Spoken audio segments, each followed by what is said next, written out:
سال 9 سال عیسوی کی آج 1 تاریخ ہے۔ سال 2020 ایک عام الحزن یعنی کہ غم کا سال امت مسلمہ کے لیے ثابت ہوا۔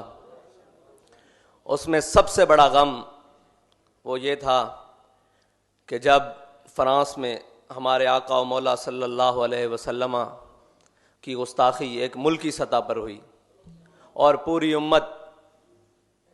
جسے ہمارے قائد کے بقول کے 57 مردہ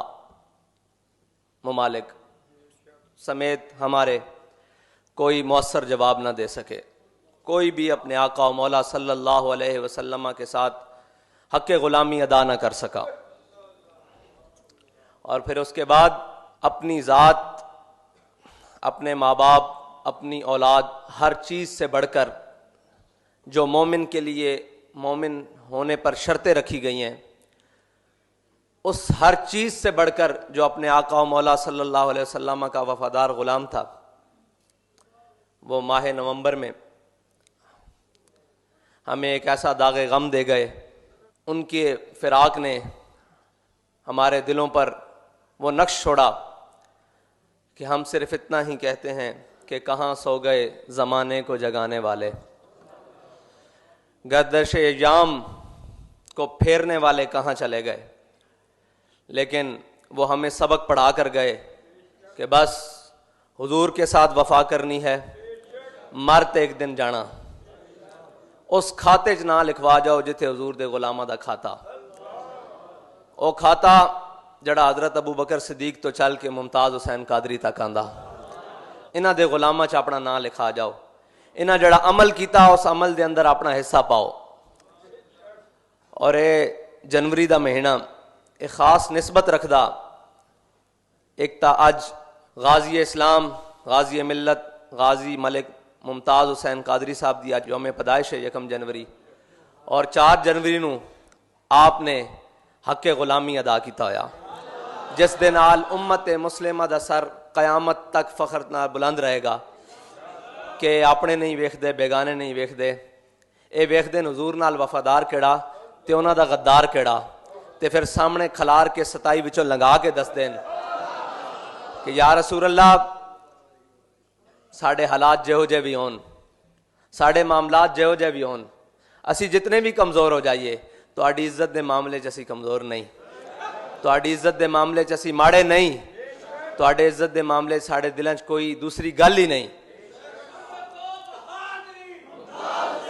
اور اے او وقت سی 4 جنوری کہ جس تو بعد امت مسلمہ 2 حصیاں تقسیم ہوئی۔ استاد صاحب فرماندے سن حضور دی عزت دے مسئلے چ کدی امت مسلمہ تقسیم نہیں ہوئی، لیکن ایک فتنہ، الہاد دا فتنہ، سیکولرزم دا فتنہ، کفر دا فتنہ، کفر دے پڑھائے ہوئے سبق پڑھن والے اور انہاں دیاں بولیاں بولن والے، انہوں نے جدو آ کے اس پاک سرزمین دے اتے ایک ایسی فضا بنائی کہ جناب نہیں، وہ تو گورنر تھا، کسی کو حق ہی حاصل نہیں ماورائے عدالت قتل کا، تو پھر ایک مرد درویش نے وہ علم اپنے کندھوں پر اٹھایا، وہ علم امت مسلمہ کی ترجمانی کا علم۔ کوئی کیسی بھی بات کہے ہمارے قائد کے بارے میں، ہمارے قائد کے ساتھ ایک جملہ جڑا بڑا زبردست لگنا پنجابی چ، وہ ہے کہ آپ حقیقی طور تے اس امت دے ترجمان سن، کہ جڑی ہر مسلمان دے دل دی آواز سی نا، اس نو آپ نے اپنے سادے جے لہجے نال پوری امت نو سمجھایا،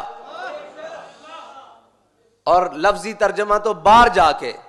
لفظاں دی قید تو باہر جا کے، انداز بیان دی قید تو باہر جا کے، علماء بھی جان دین کہ من سب نبیًا دا مطلب لفظی ہو رہے،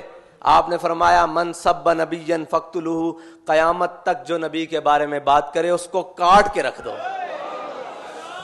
اس کو کاٹ کے ایسے رکھو کہ جیسے ممتاز قادری نے اس کو ایسے کاٹا کہ وہ چہرہ بھی دیکھنے کے قابل نہ رہا، وہ سوراخ بھی آج تک گنے نہ جا سکے، وہ لمحے بھی کاؤنٹ نہ کیے جا سکے، وہ گنتی میں نہ لائے جا سکے کہ کیسے اتنے سیکنڈ میں، بلکہ اتنے پوائنٹ سیکنڈ میں 27 گولیاں ایک دشمن رسول کے جسم کو پار کر گئیں۔ تو ہمارے قائد فرماتے تھے یہ جبر و قہر نہیں، یہ عشق و مستی ہے، یہ جبر و قہر نہیں، یہ عشق و مستی ہے، کہ جبر و قہر سے ممکن نہیں جہاں بانی۔ اس جہاں بانی کا ہنر اللہ تعالیٰ نے ہمارے قائد کے انگ انگ میں بھر دیا تھا. آپ نگاہ اٹھائیں تو نگاہ بلند، بات کریں تو سخن دل نواز، اور چلیں تو جاں پرسوز. نگاہ بلند، سخن دل نواز، جاں پرسوز، یہی ہے رخت سفر میر کارواں کے لیے. اور میر کارواں بھی کون؟ جو خادم حسین، جو امام حسین کی استقامت کا پیکر،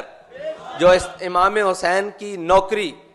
کرنے میں سب سے پہلا نمبر، خادم حسین. آپ کو اللہ تعالیٰ نے ناموس رسالت کے کام کے لیے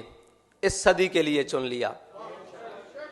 اور آپ نے وہ علم بلند کیا کہ قیامت تک اس جانب کو آنے سے پہلے خادم حسین رضوی یا اس کے کارکنوں سے ہو کر گزر کے آئے گا. اس سے بغیر اس کے لیے کوئی رستہ نہیں ہوگا. کیونکہ وہ دیوانے تیار کیے کہ انہوں نے کہا کہ حالات کیسے بھی ہو جائیں، حکومتیں کوئی بھی آ جائے، اوپر نواز بیٹھا ہو، زرداری بیٹھا ہو یا عمران خان بیٹھا ہو، ہمیں اس سے غرض نہیں ہے. ہم نے بس ایک ہی جانب دیکھنا ہے، وہ ہے سوئے طیبہ سفر، کارواں بے کارواں. ہاں جی، وہ حضور کی جانب کا سفر ہے. سارے دروازوں سے ہٹا کر حضور کی بارگاہ سے منسلک کر دینا، یہ ہمارے قائد کا ایک خاصہ ہے امت کے لیے، کہ جب بھی کوئی آپ کی بات سنے گا تو وہ مچل جائے گا. جب بھی کوئی دیوانہ بات سنے گا تو وہ مچل جائے گا. اور الحمدللہ انہوں نے ہمیں اپنے ساتھ رکھا اس مشن کے لیے، یہ ہمارا اعزاز ہے. اور اسی مشن پر ہمیں اللہ تعالیٰ تعدم مر رکھے، یہ ہماری خواہش ہے.